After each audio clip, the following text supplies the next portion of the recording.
Bago po tayo mag-switch sa whiteboard natin, ay basahin muna natin kung saan tayo natapos. No? Na last Sunday, kung hindi po ako nagkakamali, ay inaral natin to. Kami nga ay nagkakasundo sa tulong ng banal na Espiritu na lalakad sa mga Kristiyanong pag-ibig. So ngayon, naaralin po natin yung kasunod. Kami nga ay magsusumikap na isulong ang iglesia ito sa kaalaman, kabanalan at kaaliwan. Itataguyod namin ang kanyang kaunlaran at espiritualidad.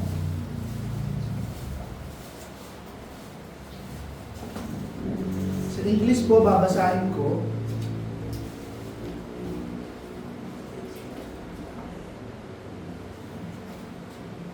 Sabi po sa English,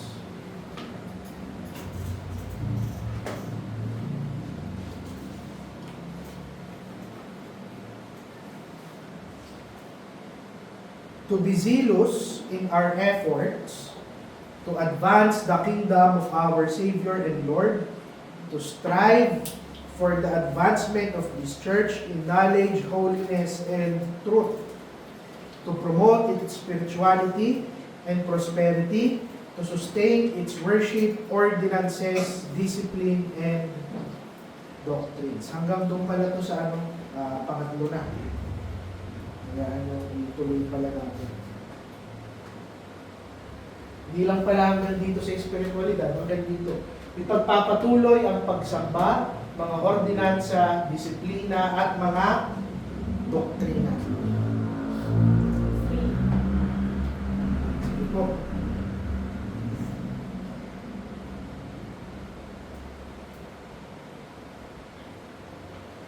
So pagkatapos natin i-establish na kung saan ang foundation ng ating covenant.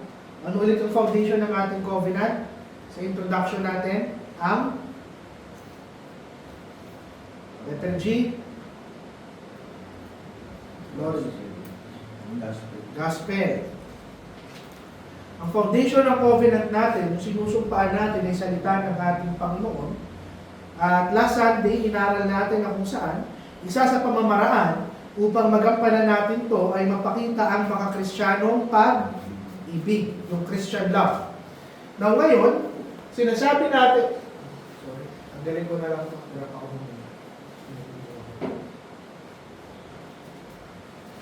sinasabi natin na kung saan sa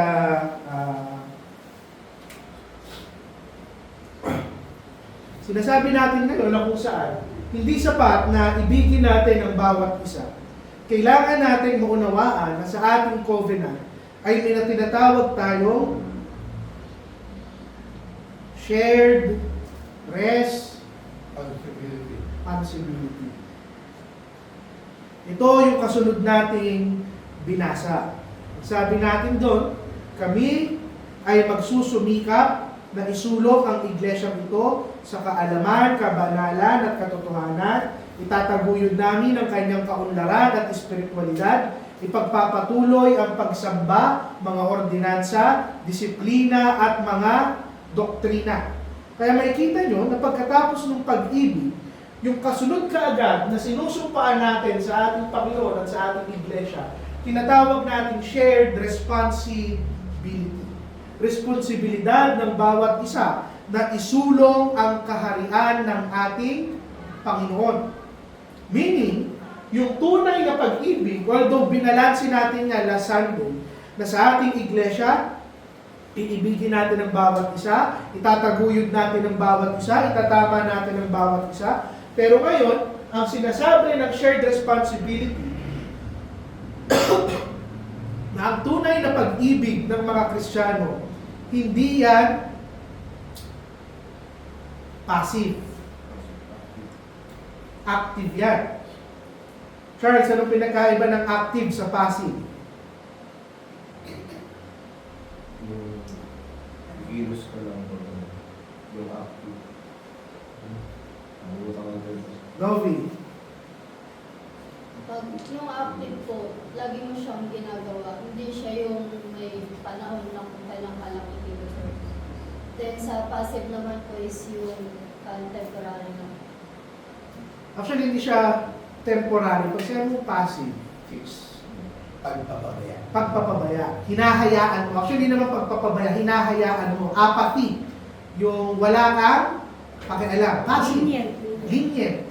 Pinapabaya. Yun ang passive. Ngayon, ang sinasabi ngayon natin sa ating covenant, dahil lahat tayo ay merong shared responsibility, ang ibig sabihin niya, gospel grace, dugtong-dugtong kasi yung ating covenant kung ba't sunod-sunod natin ang inaaral. Yung gospel, na pinagmumula ng grace ng ating Panginoon, kung sa paano tayo nakakilala, hindi yan magpro-produce ng spectators.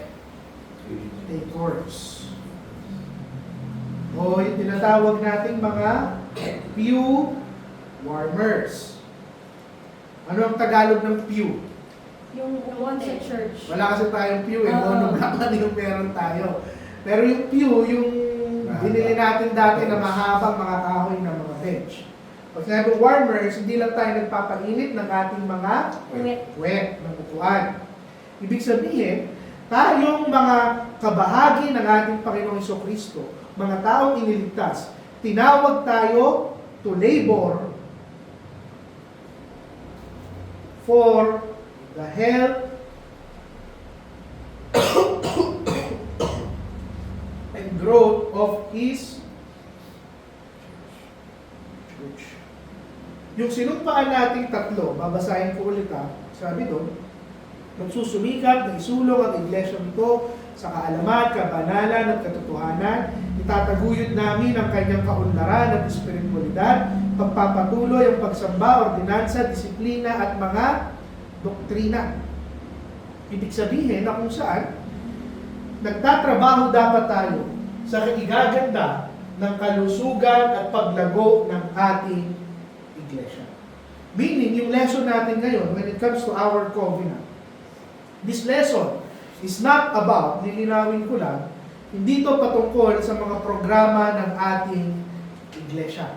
Hindi rin ito patungkol sa bilang ng tao o ng miyembro at hindi ito patungkol sa human success.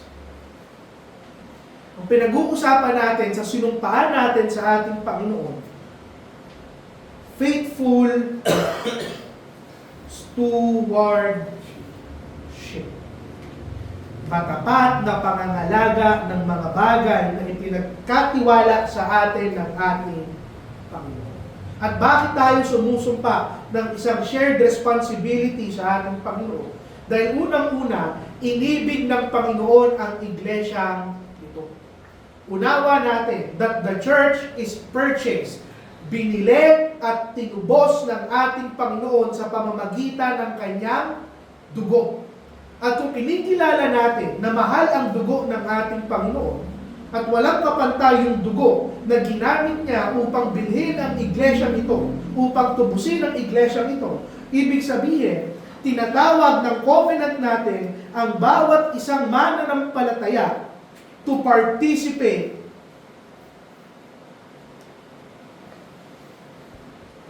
in the work of Christ. Not unto salvation, in His kingdom.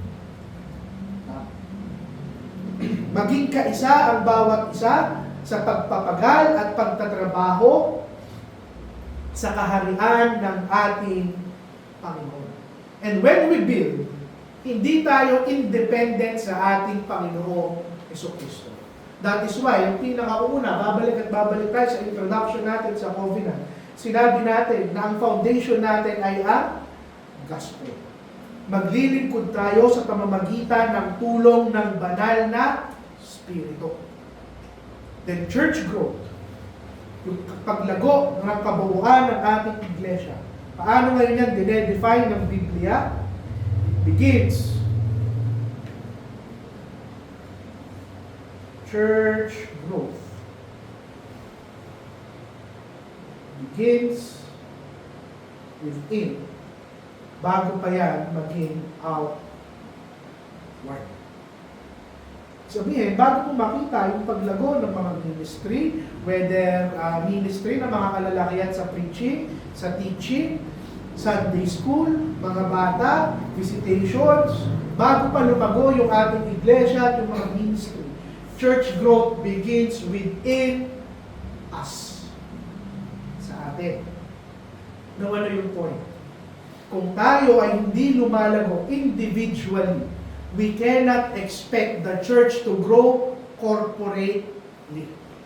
Kung hindi tayo lumalago individually bilang mag-iisang Kristiyano, hindi lalago ang ating iglesia kapag tayo ay nagsama-sama.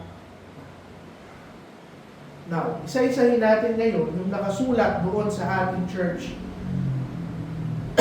covenant. Number 1. Ang sabi, kami ay magsusumikap na isulong ang iglesyang ito. Sa English, mas maganda po yung words na ginamit sa English, kaya gusto kong gamitin yung English. Sabi doon, to be zealous in our efforts. Ano ang ibig sabihin ng salitang zealous? Seryoso. Seryoso? Actually, hindi nga lang seryoso. Ano yung zealous? Masipag. Mainit? Bakit ka masipag? Bakit ka mainit? Pag sinabi mong zealous, totoo po yun. Masipag ka, mainit ka, seryoso ka, pero may parting emotional yung salitang zealous. Pag sinabi mong zealous, kalakip niya yung mga salita enthusiastic, Yes. masigasig. Ano pa? Excited, happy. Ibig sabihin, yung sinusumpaan natin sa ating Panginoon to be zealous. Hindi lang ako basta magbibigay ng effort ko, hindi lang ako basta magtuturo o mag-aaral o magbibisita o magba-Bible study o mananalangin. I will be zealous when doing all of these things. Pag sinabi kong zealous, enthusiastic ako, masaya ako, excited ako, hindi ako napipilitan. Ako mismo gusto kong gawin ito dahil binili ako ng aking Panginoon. At ano ang kabaliktaran ng salitang zealous? Apathy. Pag sinabi natin apathy o apathetic, anong ibig sabihin nun? Wala akong gana. Wala akong pake, wala akong gana, hahayaan ko na lang, bahala na. Hindi apathy yung isinumpa natin sa Panginoon. At yung zealousness na yan, hindi rin yan convenience. To be zealous in our effort. Magpapagod ako. Gusto kong mapagod para sa ating Panginoon. Hindi ko iaari sa Panginoon kung ano yung convenient para sa akin. Last Sunday, nung inaral natin, yung pagbuo ng templo ni Solomon, anong klaseng bato yung ibinigay ni Solomon sa templo? Hollow blocks? Putek? Hindi. Yung pinakamamahaling bato. Paano nila kinuha yung mga puno? Kinuha lang ba nila kung ano yung kahoy na available sa Israel? Hindi. Kumuha pa sila doon sa Lebanon, na tinatawag nilang Tyre dati. Ibig sabihin, nandun yung zealousness, nandun yung earnestness, nandun yung excitement mo spiritually. At ano yung patunay ko? Romans 12:11. Pakaya na po. Kayo po magbasa para kahit paano may kahiga ang aking boses.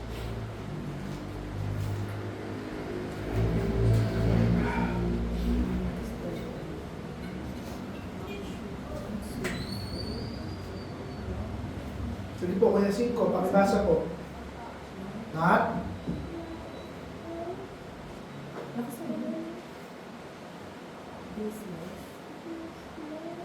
Not slothful in business, fervent in spirit, serving the Lord.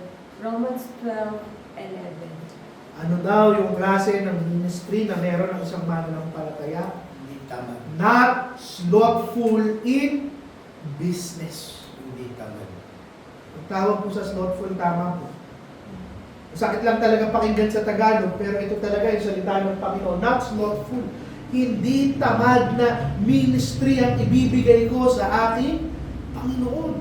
Pag sinabi natin fervent in spirit, mainit yung aking ministry. Serving the Lord. Meaning, Christian service, it requires spiritual earnestness, fervency, yung init. Ito yung sinasabi ni Charles dati, yung tinatanong niya, kung ano yung salitang lukewarm. Hindi pwedeng lukewarm ang isang Kristiyano. Lukewarm commitment kills the church.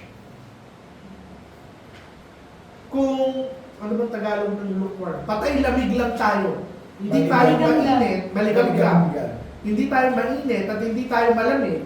Sabi pa nga ng Panginoon, di ba nga mas okay pa kung malamig ka, at least alam mo kung ano ang iyong estado. But if you are lukewarm, hindi ka mainit, hindi ka malamig. Parang wala ka lang pakialam sa ministry. It weakens the church. At hindi ito yung ating sinumpaan sa harap ng ating Panginoon. Titus 2:14. Sabi po doon, who gave himself for us, that he might redeem us, zealous of good works. Yung salita pong zealous, hindi yan personality driven. Hindi yan ibig sabihin na, ay teka kasi, itong taon to ay talagang natural sa kanya na masiyahin, mainit, enthusiastic. Dahil totoo naman, may mga ganong klaseng tao, kahit wala kang gawin, ay talagang sa lahat ng bagay ay talagang upbeat sila. Pero yung zealousness dito, hindi ito personality driven. Iba-iba tayo ng personalidad. Pero dahil hindi personality, yung tumutulak sa atin to be zealous, ano yung sabi sa Titus 2:14? Ano yung dahilan bakit tayo zealous? Who gave himself for us. Magiging zealous tayo, magiging excited tayo, magiging masaya tayo, at magiging mainit tayo sa pagkilos sa ministeryo. Dahil nakakakilos tayo, dahil binili tayo ng ating Panginoong Jesucristo. If we don't feel sa ating mga sarili yung zealousness, we should ask ourselves, ligtas na ba talaga ako? Dahil kung ligtas tayo, imposible na hindi natin maramdaman yung init sa ministeryo. Revelations 3:15-16. Hindi na natin babasahin buo. Sabi doon, I know thy works, that thou art neither cold nor hot. Dito nakuha yung salitang lukewarm. Christ Himself is rebuking yung spiritual indifference ng one of the 7 churches sa Revelation. Kalimutan ko na lang, kalindol. Covenant membership. It rejects passivity. And it embraces active devotion. At saan tayo magiging zealous sa ating effort? That brings us to number 2. Sabi doon, to advance the kingdom of our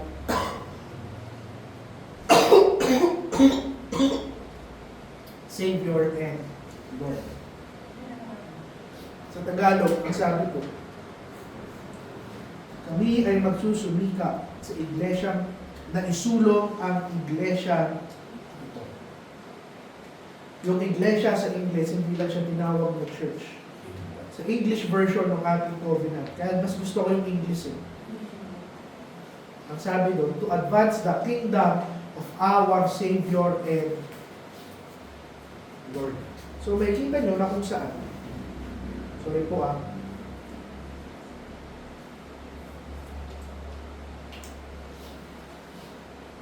Hindi lang yung iglesia, yung church natin, yung itinutulak natin, umayos o lumago. Ang ipinaglalaban ng ating iglesia, yung pagsulong ng kaharian ng ating Diyos at tagapagligtas. The covenant does not focus first on advancing this church. What we are advancing is Christ's kingdom. Matthew 6:33. But seek ye first the kingdom of God and His righteousness. Ibig sabihin, yung iglesia natin, sa tuwing nanunumpa tayo, kinikilala natin na nandito lang ang iglesia ito sa lugar na ito para sa glory ng ating Panginoon. We are not to preserve ourselves. We are not to preserve this church alone. Ang priority ng ating iglesia, mas lumago pa ang kaharian ng ating Panginoon. Mas marami pang makarinig ng Kanya salita. Mas marami pang tao ang makakilala. Colossians 1:18. Taas lang po kayo ng kamay kung may tanong or insight anytime. That in all things, He might have the preeminence. Ibig sabihin, sino ang ulo ng iglesia nito? Sino ang pinaglilingkuran natin? Walang iba kung hindi ang ating Panginoong Jesucristo. Ibig sabihin, dahil preeminence niya ang pinakamahalaga sa Colossians 1:18, lahat ng klase ng ministry, lahat ng klase ng paglago na mangyayari sa ating iglesia, it must honor yung authority at purpose ng ating Panginoong Jesucristo. Acts 20:24.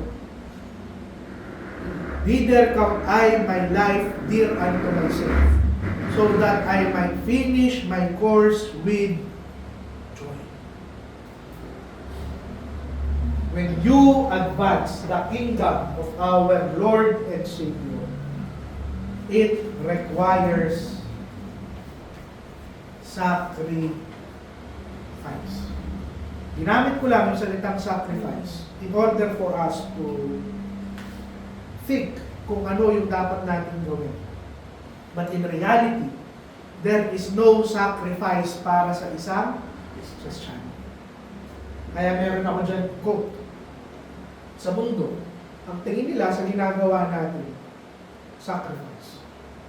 Kailangan kong ibigay yung oras ko sa pamilya ko at sa trabaho para makapag-aral kada linggo at makapagturo sa ating iglesia. Kailangan kong isakripisyo yung mga pangarap ko upang makapag-focus sa ministry. Kailangan kong gawin yung mga bagay na ito para sa ministry.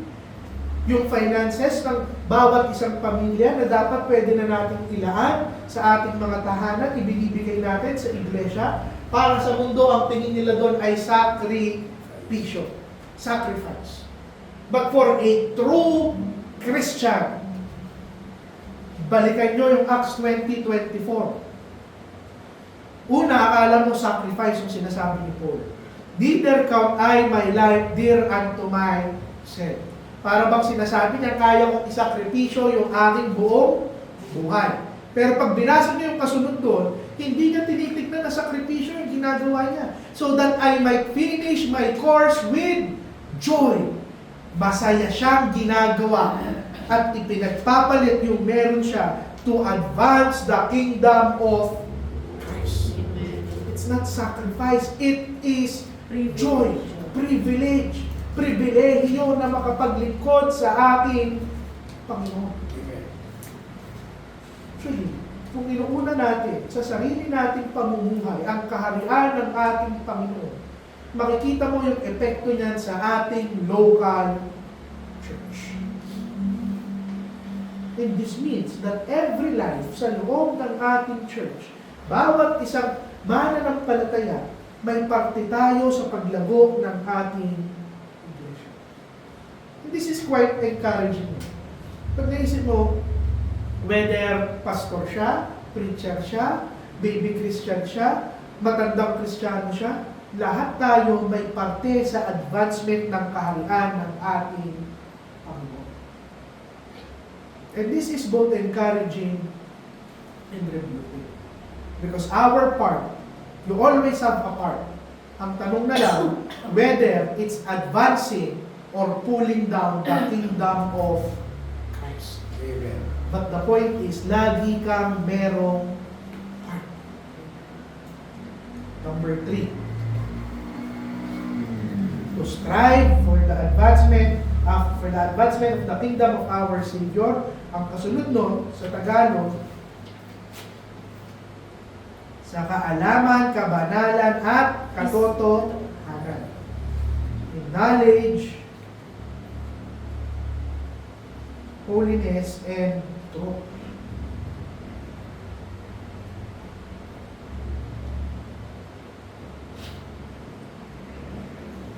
Meaning, binigay sa atin sa ating covenant kung ano ba yung dapat natin paunlarin sa ating mga sarili at sa ating buong iglesia. Ano yung una? Knowledge. At ito rin yung formula for growth. Ang sabi doon, to strive for the advancement of this church in knowledge. Sa Tagalog,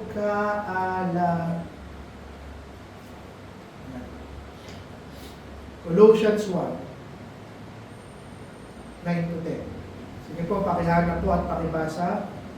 Yung iba ang hanapin ay 2 Peter 3:18. Colossians 1:9-10.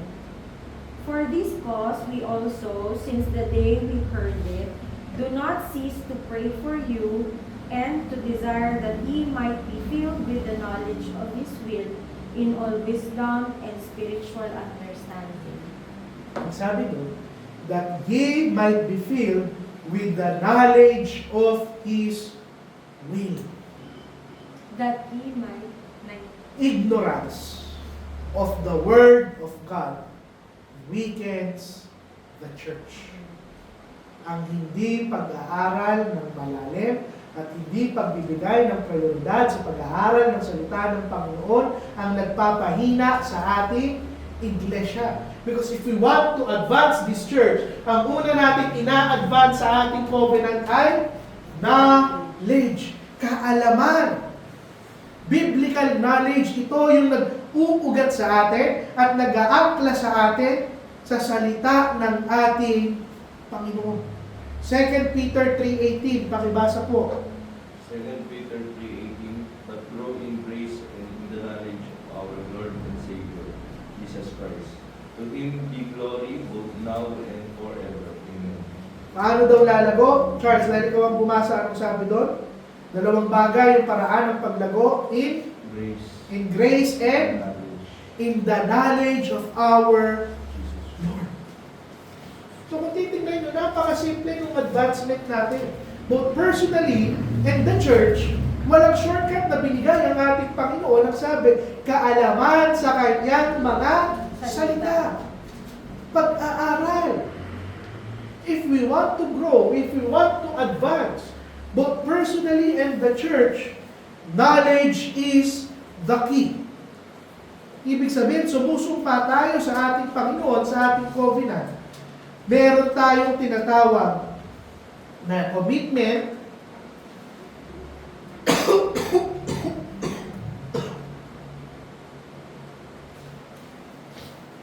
to a lifelong learning.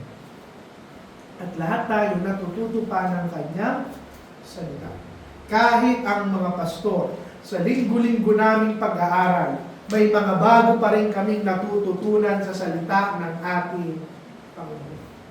And I dare say, kahit aralin mo yung Genesis 1:1 ng 50 years, paulit-ulit, kahit hindi ka umalis doon, meron at meron kang bagong matututunan. Kaya mo nga i-preach ng 1 taon, baka nga 10 taon, yung isang verse lang sa Biblia. Hindi ka mag-uubusan ng sasabihin. Pangalawa, Sabi, there should be growth in holiness. Kaalaman, kabanalan. Sabi po, sa 1 Peter 1, 15 to 16. Be ye holy, for I am holy. Ibig sabihin, yung holiness, hindi yan optional sa buhay ng isang mananampalataya. Amen. Punto ko. Mga kapatid, pwede na meron tayong kaalaman, pwede na malalim tayo sa kanyang salita, pwede maging busy tayo, marami tayong Bible study, extension classes, Sunday school ng mga bata, marami tayong preaching kada linggo, ang dami nating ministry. Our church may be busy, pero kung walang kabanalan sa buhay ng bawat isa, hindi pa rin healthy yung paglago ng ating iglesia. Amen. And I dare say, hindi talaga tayo lumalago kung wala tayong kabanalan. Amen. Hebrews 12:14. Sabi doon, follow peace with all men and holiness, without which no man shall see the Lord. Ang punto rito, hindi pwedeng knowledge lang yung ina-advance ng ating church. Anin ng mundo, yung kaalaman, yung pagtuturo, kung sirang-sira yung testimony ng ating iglesia dahil walang kabanalan yung bawat isang mananampalataya na parte ng ating iglesia. At pangatlo na kailangan natin i-advance, sabi doon, katotohanan. Sa English ay sabi po sa John 17:17, sulat ko para may mga reference kayo pag nag-aral kayo ng sarili. Sanctify them through thy truth, thy word is truth. Ano ang nagsasanctify sa ating church? Pag sinabi natin sanctify, nagpapabanal, lumiliha, nagpapalago. Salita ng Panginoon. Truth, katotohanan, salita ng ating Panginoon. Ang isang iglesia na kinokompromise niya yung doktrina, nawawala ang kanyang kapangyarihan. 1 Timothy 3:15. The church of the living God, the pillar and ground of the truth. Responsibilidad ng ating iglesia at ng lahat ng iglesyang totoo na pangalagaan, bantayan at gwardyahan ang katotohanan ng salita ng ating Panginoon. Yung isang klase ng paglago na ini-ignore yung mga doktrina, hindi yan tunay na paglago. Uulitin ko, walang ibang shortcut, walang ibang paraan ng paglago, both personally and the church, but through the study of the Word of God. Tanong, bago tayo pumunta sa second to the last point natin. Inside. I hope malinaw po.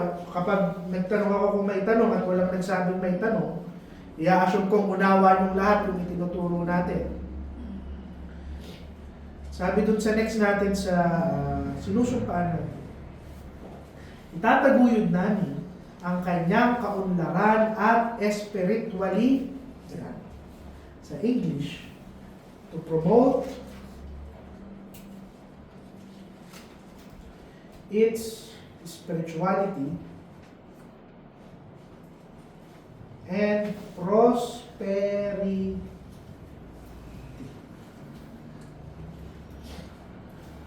Pag sinabi ba natin prosperity rito, pagyaman ng ating iglesia? Hindi.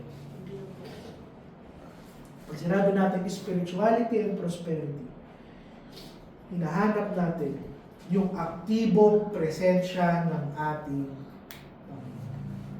Ang pinakayaman ng isang iglesia, hindi yung laki ng tithes, hindi yung ganda ng building, hindi yung dami ng tao. Pinakayaman ng ating iglesia, yung maramdaman ng bawat isa, yung aktibong presensya ng ating Panginoon. Amen. Zechariah 4:6. Not by might nor by power, but by my spirit, saith the Lord of hosts. Yung totoong paglago, hindi natin yan kaya gawin sa ating mga yung tunay na advancement natin at ng iglesia ito, nangyayari yan sa presensya ng ating Panginoon. Dapat lagi tayong nakadepende sa ating Panginoon. Psalms 127 verse 1, except the Lord build thy house, those who labor in vain. Whether sa tahanan, sa sarili, o sa iglesia, ang sabi doon, except ang Panginoon ang bumuo ng isang bahay, yung mga nagtatrabaho sa loob niya, nagtatrabaho sila ng walang silbi. Effort. Babalik tayo dun sa zealous effort natin. Effort without God's presence, it leads to burnout and exhaustion. Kung nakakaramdam tayo ng pagkapagod, pagkasawa sa paglilingkod, it is because we are putting in effort na wala ang presensya ng ating Panginoon. Nag-aaral tayo, nagtuturo tayo, nagbabahay-bahay tayo, nag-iimbita tayo, nagpapagal at nagpapagod tayo nang wala ang presensya at dependence natin sa ating Panginoon.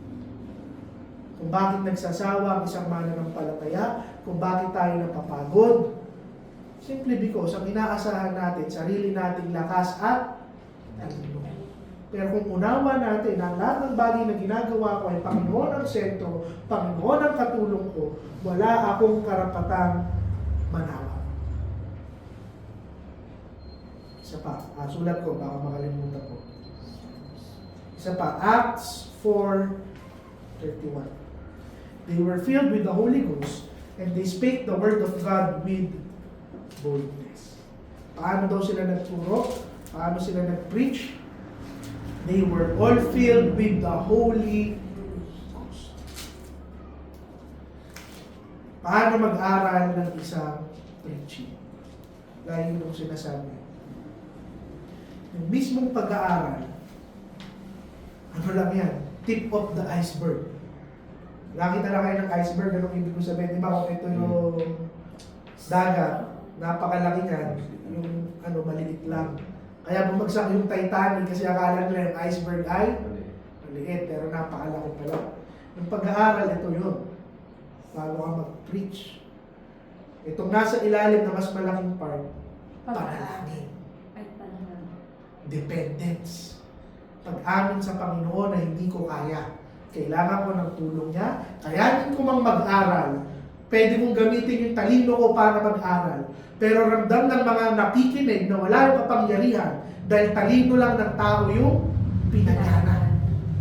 Pero kung pinapagana natin, dependence natin sa ating Panginoon, doon natin maa-advance ang kanyang kaharian.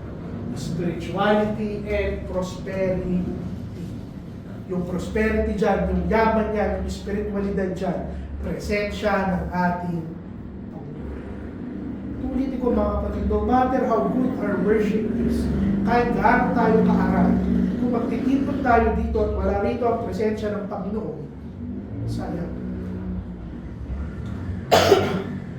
Nagiging iglesia lamang tayo dahil naniniwala tayong nandito ang ating Panginoon sa ating kalagitnaan.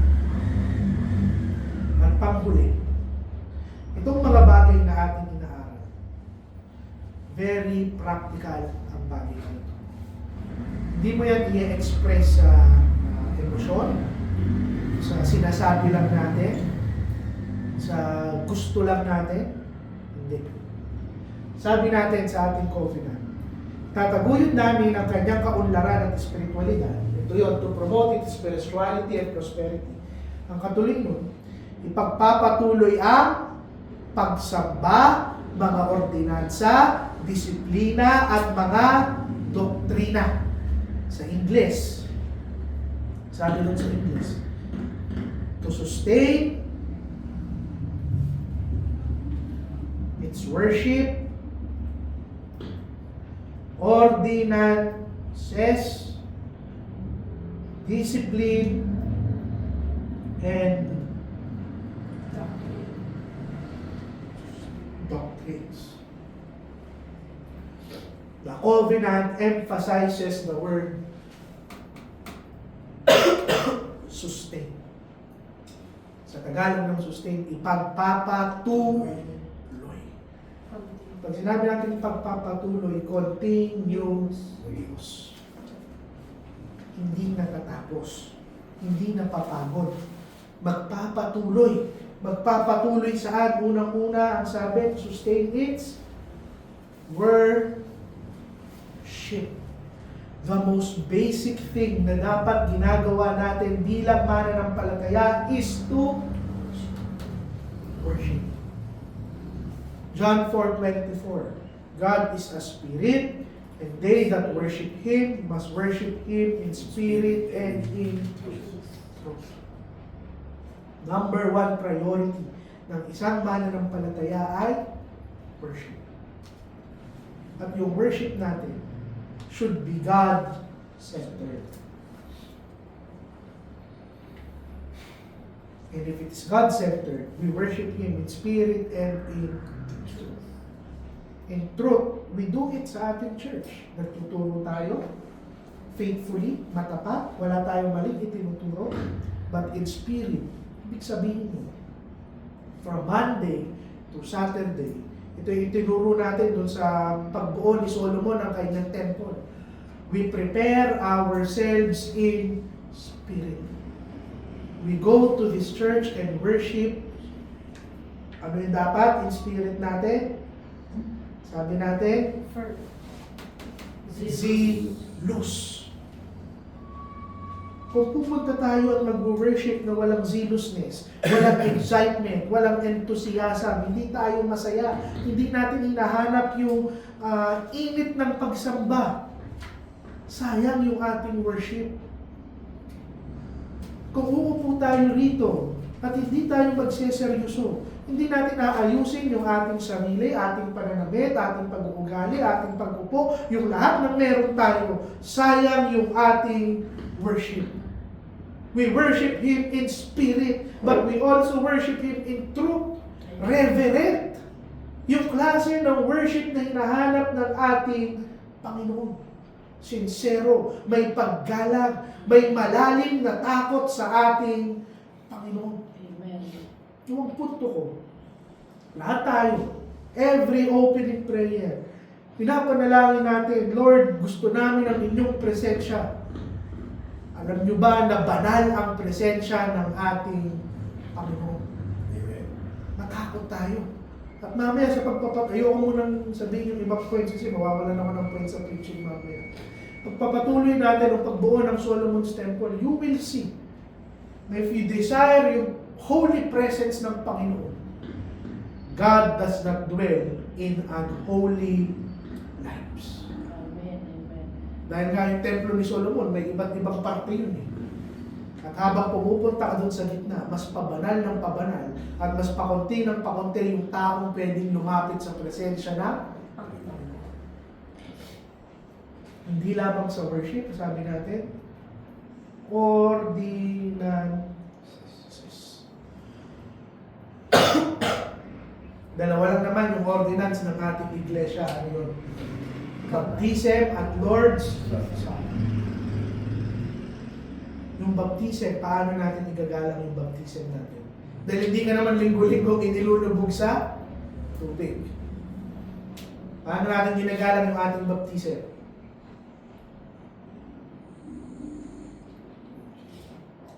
Ano ba yung baptism? You proclaim that you are saved and you are part of a church. Paano mo i-respect yung ordinance of baptism?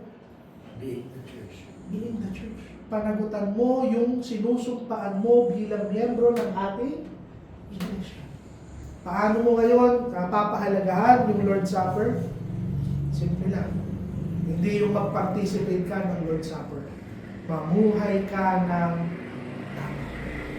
Kaya sabi natin sa Lord's Supper, kung sino man ang hindi karapat-dapat na mag-partake doon at nag-partake siya, siya mismo ang nag-curse sa kanyang sarili. Pangatlo, di lamang ordinances, anong sabi doon? Discipline. Pagtatama sa bawat isa. Hebrews 12:11. No chastening for the present seemeth to be joyous. At tong discipline na to, hindi lang ito yung formal discipline, ha? Hindi yan lang yan yung didisiplinahin yung miyembro o terminate natin yung isang miyembro. Hindi. Even open rebuke is a form of discipline. Loving correction. At uulitin ko, diniscuss din natin to last time sa pag-ibig. Discipline is not punishment.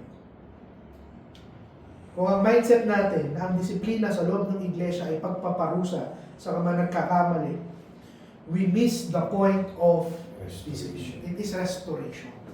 Makabalik ang tao sa tamang pamumuhay. Maunawaan yung pagkakamali, maitama, ma-preserve natin ang kabanalan. At yung pinakahuling ating isusulong, sakto 11 na rin, our doctrines. 2 Timothy 1:13. Hold fast the form of sound words. Doctrine guards the church from error. Alam nyo, marami ang kung saan sinasabi na. Huwag na natin pag-usapan yung mga doktrina, magkakahiwa-hiwalay tayo sa doktrina, basta namumuhay tayo ng tama. Pero ito yung katotohanan. Yung kabanalan nagsisimula sa ating mga pulpito, sa doktrina. Kung mali ang doktrina ng isang iglesia, magiging mali rin yung pamumuhay ng kanilang mga miyembro. Marami ang kung saan ay pag-usapan yung doktrina, ayaw magtalo-talo. Pero kung hindi natin babantayan yung doktrina ng ating iglesia, paano natin masisigurado na tama yung magiging pamumuhay? Simple na kung mali yung pinananampalatayaan mo, syempre mali rin yung iyong gagawin. Hindi ka naman gagawa ng isang bagay na labag o labad sa kung ano yung pinaniniwalaan mo. Faithful churches, they grow when they preserve kung ano yung mga doktrinang pinagkatiwala sa kanila ng ating. So bilang conclusion, babalik ako doon sa ating introduction. Lahat ng ating kinain, this is a shared responsibility. Dahil every Lord's Supper, hindi lang si pastor ang nanumpa sa iglesia nito, nagagampanan at isusulong ang kaharian ng ating lahat tayo ay nanunumpa. Pero, kapatid, yung zealousness in our efforts, I hope hindi yan maglilid sa kapaguran at pananawa ng bawat isa. Ako, to be honest, there are times, lalo na nagsisimula tayo, medyo minsan nakaka-discourage. Your zealousness, your effort, parang hindi nag-translate into actual growth. But we have to remember, 1 Corinthians 3:6-7. I have planted, Apollos watered, but God gave it the increase. Sabi ni Paul, ako yung nagtanim, si Apollo yung nagdilig, pero Panginoon yung nagbigay ng pagbuhay. Ang trabaho lang natin magpagal ng may kasiyahan. Mag-aral ng masaya, magturo ng masaya, magbisita ng masaya, manalangin ng masaya, sumamba ng masaya, at yung paglago, hindi natin yung trabaho. Panginoon ang nagbibigay ng paglago sa bawat isang iglesia. So we have to ask ourselves, am I zealous or passive? Nagko-contribute ba ako doon sa sinasabi nating knowledge, holiness, and truth? Nasusustain ko ba yung worship, ordinances, discipline, and doctrines. Our covenant does not ask, what do I get? It asks, paano ko ma-honor ang aking Panginoong Hesukristo sa loob ng aking iglesia. At dyan po muna natin tatapusin ang ating Sunday School. Meron po bang tanong? Malinaw po ba? Insight? Sige po. Balik lang ako dun sa unang mong punto. Na inward yung para sa advancement ng ating church at ng harian ng Diyos. Although it is shared responsibility, kung ako mismo wala akong responsibilidad sa sarili ko, hindi ako makakabuhat sa mga responsibilidad ng church.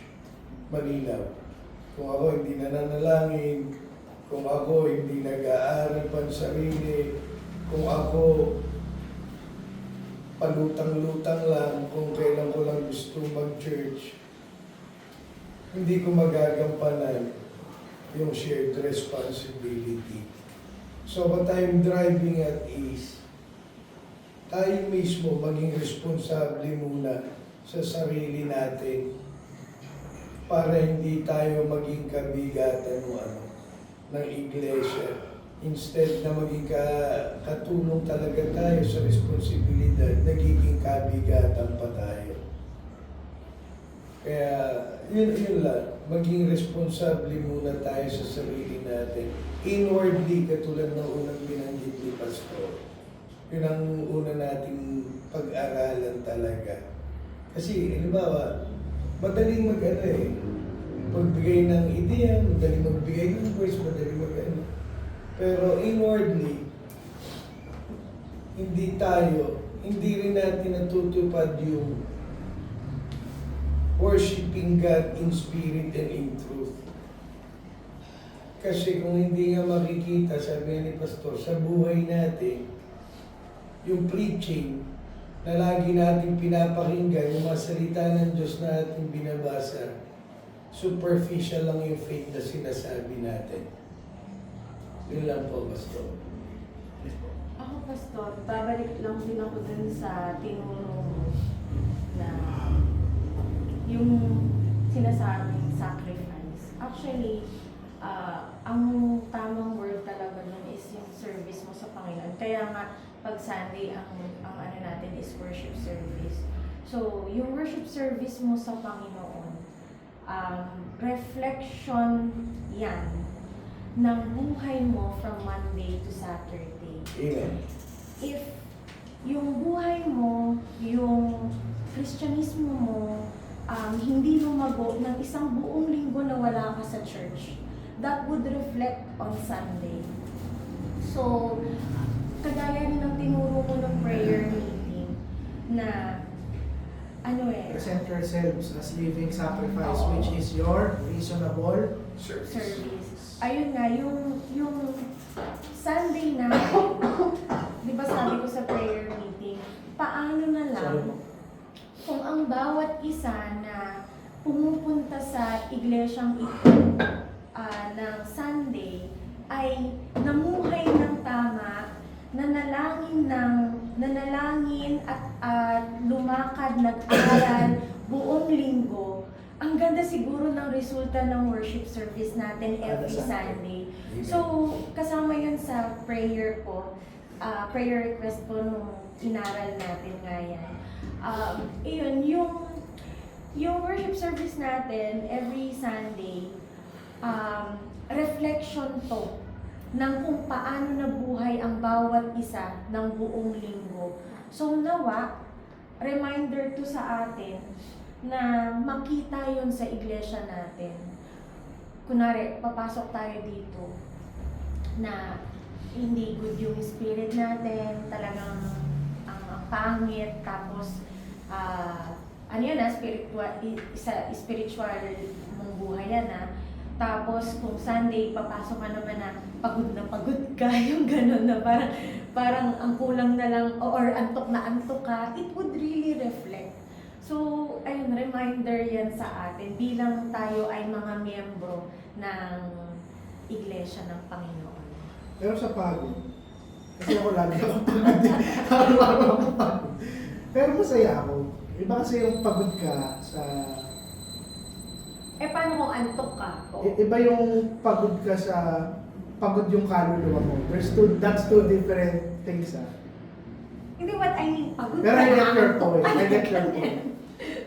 Naaantok Dapat ka nga, na. Sabado pa lang, kung talagang excited tayo, prepared na yung damit, natutulog tayo maaga tayong dumarating, part yun.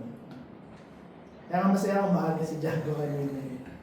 Maaga si Django. Tsaka prepare dapat ng spirit natin na Sabado ng gabi, ipag-pray natin, ipag-pray natin sa Panginoon na From search my Monday to heart. Actually nga, Nay, from Monday Monday. to Saturday, Oo. buong week yung Preparation. preparation. Actually, ulit tayo dun sa pinanensalitang ginamit.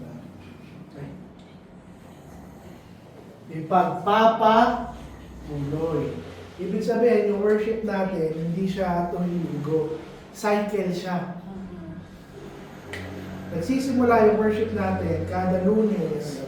Pagdating ng linggo, yun yung peak ng worship natin. Tapos ulit lang yung pagpapatuloy. Hindi siya yung schedule. Iba naman kasi, Pastor, yung exhausted ka. Tsaka yung Burnout ka. Hindi, you exhaust everything for the Lord. Lahat ginawa mo para sa Panginoon. That is not exhaustion. Pero exhausted ka sa mundo, yun ang mabigat. Pasok mo ng linggo, exhausted ka na. Tama po. Kasi kung ganun, ibig sabihin, nagkakasalo si Pastor. Ang Pastor na matutulog na pagod, gigising na pagod. Araw-araw. Pero masaya po. Pag linggo nga, pagkatapos namin simba, pagod na pagod kami ng tanglatakan. Pero mag-usap kayo mag-asawa sa sasakyan. Pagod, pero masaya. Masaya. Ayun po. At sana talagang maramdaman natin yun. Ang sikreto lang naman ng tamang worship, masaya tayong naglilingkod sa ating bakit? Dahil kahit masakit, masaya siyang ginampanan yung trabaho niya para tubusin tayo sa ating mga kasalanan. Kaya, ano lang para po. Yung salitang, nagsakripisyo ako para sa Panginoon, hindi totoo. Saka Everything is a privilege doing it for the Lord. yung store up your treasures in heaven, hindi lang yung financially. Ubusin mo na yung pagod mo dito sa lupa. Kasi pagdating mo sa kalangitan, wala ka ng kapaguran. Wala ka ng kapaguran. Dahil dyan, Pastor, kakanta tayo ng ligaya ng buhay. Pag-practicein muna natin yung song leader. Bagong kanta yun. Okay? Sige church, meron pa po. I hope na-encourage ang bawat isa sa ating covenant. Next week, lalo na magkakaroon na tayo ng bagong pulis, malapit na. So ay sinumpaan natin. Mag-aambag ng may kagalakan at palagi upang masuporta ng ministeryo, restusin ng iglesia, pagsaklono sa mahirap, at pagpapalaganap ng ebanghelyo sa lahat ng mga bansa. Ngayon, kung makikita nyo ito, congregational na rin ito. Next week, i-discuss natin, nakikita nyo bang tama yung paggastos ng funds ng ating iglesia? Kasi lahat ng klase ng gastos ng funds, dito lang dapat. Anything else na labas dyan, wala ehis yun. May something mali sa ating church. So, pasok dyan yung 3 months bill natin, Lola. Wala ko kasi 1 month bill na makapaniwala pag 1 month bill Pero maganda po yun. So, sa mga naging discussion natin sa bills, dito sa mga hymnals, maganda yun. Ibig sabihin lang nun, may concern tayo sa funds at resources ng ating Part pa rin naman yung pastoral stewardship. stewardship. Okay, wala na. 11:50 na. Kung wala na